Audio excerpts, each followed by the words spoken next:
Hello students, welcome back once again. आज ये video class 12th के सभी स्टूडेंट्स के लिए बहुत शानदार वीडियो होने वाली है। बिकॉज आज आपको बताऊंगा कि आपको एनसीईआरटी पर कितना डिपेंड होना है। हाँ, एनसीईआरटी के अलावा अगर आपने एक बुक को नहीं लगाया तो आपका कुछ भी नहीं होगा, है ना। मतलब आप अगर 100 मार्क्स स्कोर करना चाहते हैं तो आज आपको जो डेडली कॉम्बिनेशन बता रहा हूं ना, इसके अलावा कहीं भटकना नहीं है। रेफरेंस बुक पर कितना डिपेंडेंट रहना है आपको, ये सारी बातें आज मैं आपको क्लियर करने वाला हूं। इसके अलावा अगर आप कुछ भी नहीं करेंगे तो आपका 100% काम चलेगा। देखिए, सिंपल सी बात, एकदम स्ट्रेट फॉरवर्ड बात करूंगा और जो मेन बात कर रहे हैं हम 12th फिजिक्स के लिए करेंगे। तो देखो, आपको सबसे पहले आपके पास जो बुक होनी चाहिए दैट इज योर एनसीईआरटी। सबके पास होती है, मैंडेटरी है। एनसीईआरटी आपके पास होनी चाहिए। अब एनसीईआरटी में एक्चुअल में क्या है कि स्टूडेंट का जो मेन फोकस हो जाता है वो रेफरेंस बुक हो जाता है। बिकॉज स्टूडेंट जब एनसीईआरटी, बहुत सारे स्टूडेंट की बात कर रहा हूं, सबकी नहीं कर रहा हूं, एनसीईआरटी पढ़ते हैं तो काफी सारी चीजें नहीं समझ में आती। बिकॉज उसमें इतनी पतली सी बुक के अंदर बहुत सारा कंटेंट है, नहीं समझ आता तो रेफरेंस बुक पर जो है जंप कर जाते हैं।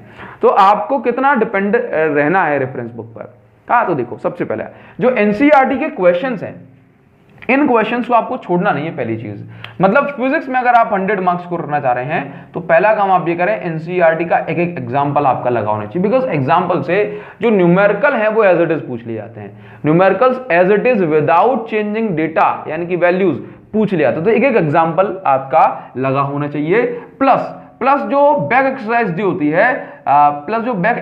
दी होती है, उसके भी आपको सारे क्वेश्चंस लगाने हैं।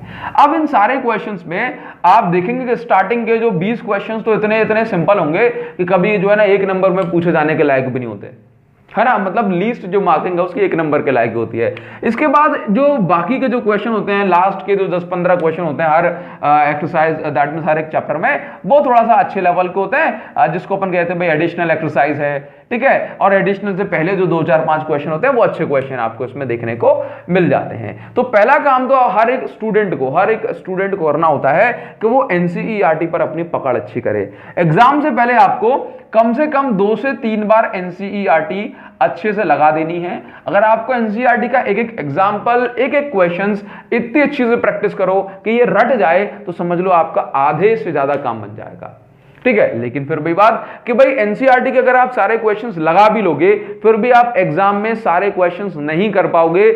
99% बच्चे नहीं कर पाएंगे। अगर आप हो ना तो आप हो सकता है कि भाई आपने अच्छे से प्रिपरेशन ज्यादा की हो, बहुत प्रैक्टिस की हो, लेकिन सिर्फ एनसीईआरटी के क्वेश्चन अगर आपने लगाए हैं, रेफरेंस बुक नहीं, कोई एक्स्ट्रा क्वेश्चन नहीं, तो मैं आपको लिख के देता हूं आप क्वेश्चंस नहीं कर पाओगे, है ना। बिकॉज एनसीईआरटी के अलावा हर एक स्टूडेंट के पास होनी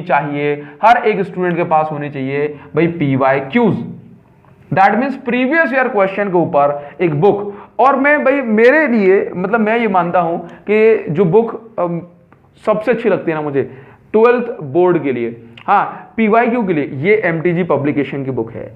इसके अंदर क्या है कि इसके अंदर आपको प्रीवियस 10 से 12 सालों के क्वेश्चन पेपर मिलेंगे। इसके अलावा आपको इस एमटीजी बुक में, आपको मिलेगा कि हर एक चैप्टर में कौन सा क्वेश्चन, किस पोर्शन से क्वेश्चन सबसे ज्यादा पूछे जाते हैं, है ना। कि मतलब इस ईयर में जो है कितने क्वेश्चन पूछे गए इस चैप्टर से, इस ईयर में कितने जो है ना क्वेश्चन पूछे गए। एक चैप्टर के शॉर्ट नोट्स आपको इस बुक में मिलेंगे। इसके अलावा हर एक टॉपिक वाइज आपको इसमें क्वेश्चंस मिलेंगे, पीछे सॉल्यूशन मिलेगा और आराम से आसान लैंग्वेज में इसमें सॉल्यूशन आपको मिल जाएगा। तो अगर आप इसके 10 से 12 सालों के प्रीवियस ईयर क्वेश्चंस लगाते हैं तो आप देखेंगे कि आपने एनसीईआरटी तो लगाई, लेकिन आपके पास बहुत सारा स्टफ ऐसा आ गया कि अगर आप बिना ये पीवाईक्यू लगा के जाते तो आप अपने पेपर का कम से कम 40% हिस्सा तो छोड़ देते। 40% आपके मार्क्स अपने आप ही कट जाते, भले ही आप सिर्फ एनसीईआरटी अच्छे से लगा के जाओ तब भी। क्यों? क्योंकि प्रॉब्लम होती है। ये प्रैक्टिकल चीजें, आपसे कोई भी कहते कि नहीं एनसीईआरटी के बाहर कुछ नहीं जाता, ये सही है। एनसीईआरटी के अंदर जो लाइन लिखी है वो टॉपिक कवर हो गया, लेकिन अगर आप बहुत अच्छे ब्रिलियंट स्टूडेंट नहीं हो ना तो आप सिर्फ एनसीईआरटी से नहीं काम कर पाओगे, आपको पीवाईक्यू लगाने पड़ेंगे। लेकिन हाँ, अगर आपने ये नहीं लगाया ना पीवाईक्यू तो समझ लो कि आपका काम नहीं बनेगा। पीवाईक्यू के लिए एक काम और मैं कर रहा हूं कि मैं इस साल कंप्लीट सीरीज स्टार्ट करूंगा जिसमें आपको फर्स्ट 2, है ना, जो आपका 15th चैप्टर है दैट मींस सेमीकंडक्टर, 14th यहां तक आपको कंप्लीट जो है ना पीवाईक्यू प्रोवाइड कराऊंगा विद सॉल्यूशन। तो मैं ये कोशिश कर रहा हूं और जल्दी ही आपको इसके ऊपर सीरीज मिलेगी, तो ये आपको करना चाहिए।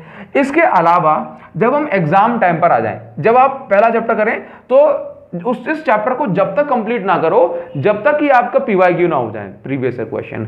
अगर आपने फर्स्ट चैप्टर से सेकंड चैप्टर पहुंच गए, फर्स्ट चैप्टर के पीवाईक्यू आपने लगाए नहीं है, तो समझ लो कोई मतलब नहीं है। सिर्फ आपने टॉपिक पढ़ लिया, इंट्रोडक्शन ले लिया, आपने जो है उसमें कुछ भी ना ही जो है उसकी प्रैक्टिस करी और ना ही आपसे फिर क्वेश्चंस बनेंगे। तो फर्स्ट चैप्टर से सेकंड चैप्टर पे सिर्फ तब ही बढ़े जब आप यहां से प्रीवियस ईयर क्वेश्चंस लगा दें, ठीक है ना, तब जाकर के आपका काम हो पाएगा। इसके बाद हम बात करें कि अगर मैं आपसे कहता हूं कि भाई सैंपल पेपर, तो देखो सैंपल पेपर अगर आप अभी लगा सकते हैं तो साथ में लगा लो, लेकिन क्या होता है ना कि एक साथ में बहुत सारी चीजें अगर आपसे ना हो पाए, स्टार्टिंग में सैंपल पेपर लगाओगे तो सैंपल पेपर्स का जो लेवल होता है वो थोड़ा सा हार्ड भी होता है, तो आप अगर स्टार्टिंग में सैंपल पेपर लगाओगे तो ज्यादा टफ लगेगा। तो आप एक काम करें, एनसीईआरटी पीवाईक्यू लगाओ हर एक चैप्टर के, आप आगे बढ़ते जाओगे, इनकी प्रैक्टिस करते जाओगे, तो ये सैंपल पेपर आपको जब एग्जाम टाइम आएगा तब तक आप पक्के हो जाओगे, है ना। उसके बाद आप सैंपल पेपर लगाओगे तो इनका जो लेवल है वो अपने आप इजी लगेगा। कैसा लगेगा? इनका लेवल आपको अपने आप इजी लगेगा। तो ये जरूरी है, एग्जाम में इसके बिना फिनिशिंग टच नहीं मिलता है ना, कॉन्फिडेंस इसी से आता है। लेकिन ये आप एग्जाम टाइम पर लगाएं उससे 2 महीने पहले तो काफी अच्छी बात होती है ना। इसका लेवल अपने आप आपको कम लगेगा, साथ में लगा रहे हो अच्छी बात है। लेकिन हाँ, अब मेन सवाल आता है कि आपको रेफरेंस बुक पर कितना डिपेंडेंट रहना है। रेफरेंस बुक, तो देखो रेफरेंस बुक पर स्टूडेंट को कितना डिपेंडेंट रहना है, इसका जो है ना जवाब आपके लिए है, और ये आप खुद बता सकते हैं। क्यों? क्योंकि देखो जितनी प्रैक्टिस करोगे उतना अच्छा है। लेकिन आप ये सोचिए कि अगर आपके पास टाइम बच रहा है, तो रेफरेंस बुक से आप, क्योंकि रेफरेंस बुक में ना एक चैप्टर को बहुत ज्यादा एक्सपेंड करके दिया गया है फुल ऑन प्रैक्टिस के लिए, ठीक है। तो रेफरेंस बुक से आप कम से कम उस टॉपिक के क्वेश्चंस को ज्यादा प्रैक्टिस करें जहां से पीवाईक्यू में मतलब प्रीवियस ईयर में क्वेश्चंस पूछे गए हैं। दैट मींस मान के चलो अगर कोई क्वेश्चन रेजिस्टेंस पर इस तरह का क्वेश्चन पूछा गया तो प्रीवियस ईयर क्वेश्चन से मतलब आप रेफरेंस बुक से इस तरह के क्वेश्चंस को जरूर प्रैक्टिस करें। रेफरेंस बुक का यूज आप प्रैक्टिस करने के लिए करें काफी ज्यादा, लेकिन उन क्वेश्चंस को प्रायोरिटी पहले दें जिस टाइप के क्वेश्चंस प्रीवियस ईयर में पूछे गए हैं। बिकॉज आप देखेंगे कि अगर पीवाईक्यू का कलेक्शन लोगे 100 क्वेश्चन है, 100 क्वेश्चन में से आपको 40 से 50 क्वेश्चन से भी ज्यादा, यानी कि करीब 60 से 70% क्वेश्चंस आपको रिपीटेड मिलते हैं थोड़े थोड़े वेरिएशंस के साथ। समझ रहे हो नाउ? तो रेफरेंस बुक पर आपको कितना डिपेंडेंट रहना है, प्रैक्टिस आपके ऊपर जितनी कर सकते हो, बट अगर आप रेफरेंस बुक पर भी लगे रहोगे, सैंपल पेपर भी सारी चीजें, तो मेरे हिसाब से स्टूडेंट को बहुत सारे सब्जेक्ट देखने होते हैं तो वो काफी हार्ड हो जाएगा। तो आप क्या करें कि रेफरेंस बुक पर कितना डिपेंडेंट होना है, जैसे मान के चलो कैपेसिटर में ये वाले क्वेश्चन जो है ना डाइलेक्ट्रिक वाले क्वेश्चन पूछे गए हैं, तो भाई इसमें K1 इसमें K2, तो अब इस तरह के जो है जैसे ये वाले क्वेश्चन पूछे गए पीवाईक्यू में, तो ये वाले क्वेश्चंस को आप छोड़े ना, अब इसकी रेफरेंस बुक जाओ, रेफरेंस बुक उठाओ और जो ये वाले क्वेश्चन को दम से प्रैक्टिस करो। समझ रहे हो? तो ये आप पर डिपेंड कर रहा है कि मतलब हाँ, अगर आप ये कॉम्बिनेशन लगा रहे हो तो आप 100 मार्क्स स्कोर कर सकते हैं। आप 100 मार्क्स स्कोर करोगे। रेफरेंस बुक पूरी नहीं लगानी है, कम से कम पहले इतनी जरूर लगाओ जो बताया है, हाँ उसके बाद ये चीज तो प्रायोरिटी है। अगर आप ये कॉम्बिनेशन फॉलो करेंगे तो आप डेफिनेटली आप बहुत शानदार स्कोर करेंगे। आप अपने चैप्टर की प्रिपरेशन में खुद से कॉन्फिडेंस लेवल देखेंगे। पुराने पेपर उठाओगे बनेंगे, सैंपल पेपर उठाओगे बनेंगे, बस ये चीज है। तो अगर मैं इस वीडियो को कंक्लूड करूं तो सिर्फ इतना कहूंगा कि हर एक चैप्टर की एनसीईआरटी टेक्स्ट बुक को पूरा करें, पीवाईक्यू लगाओ, एग्जाम टाइम पर सैंपल पेपर करीब 3 महीने पहले जरूर लगाएं, और रेफरेंस बुक से उन क्वेश्चंस पर ज्यादा प्रायोरिटी दें जो आए हुए हैं, बिकॉज रेफरेंस बुक में बहुत सारा कंटेंट दिया होता है। इसके बाद हम आगे और डिस्कशन करेंगे इस कंप्लीट एमटीजी का जो है मैं एक ओवरव्यू आपको दे सकता हूं नेक्स्ट वीडियो में, तो जरूर बने रहें, चैनल को सब्सक्राइब करें, बेल आइकन को हिट जरूर कर देना। आपको कंप्लीट ये जो सीरीज है पीवाईक्यू की वो चैनल पर जरूर प्रोवाइड कराऊंगा। So thank you so much guys, thanks a lot, see you in the next video.